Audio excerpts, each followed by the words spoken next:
Good day, everyone. Today in this tutorial, we're going to learn how to enable zoom in and zoom out functionality in Windows 10 or a Windows 11 computer. It will be very easy to do it, and let's go ahead and do that. So the very first thing here is to open the browser, and in Google, just type ZoomIt, Zoom space it, like this. And I'm currently using the same thing right here. I'll press enter. And here you will find ZoomIt. Please make sure that you visit only learn.microsoft.com.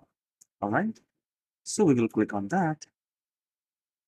And you will find download ZoomIt 1.4 MB. So I'll click on download and I'll click on open folder. And you will find the zip file. So just do a right click on that. Click on extract all. Select the location. I'll keep it downloads only.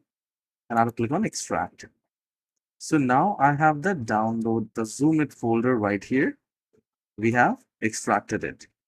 So I'll do a double click on that.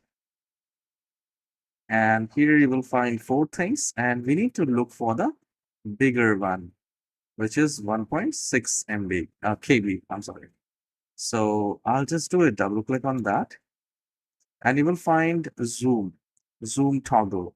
So I have selected Alt Q. You can select your preference and animate zoom in, zoom out. Specify the initiative level. So I have selected 2.0, which you have seen in the tutorial.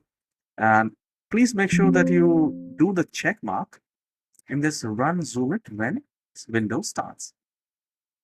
Once you're done, you just need to click on OK. And now when you press the button which you have specified, you will see the window like this. Wherever you will move the cursor, it will go like this. And you can press the same window, same button to back to normal. You can also press escape to back to normal like this. Right. So this is a wonderful thing. You can try that and do let me know in the comment section whether you are able to zoom in and zoom out or not. And please don't forget to hit the like and subscribe. I'll be glad if you leave the comment. I'll see you in the next tutorial. Have a wonderful day. Take care.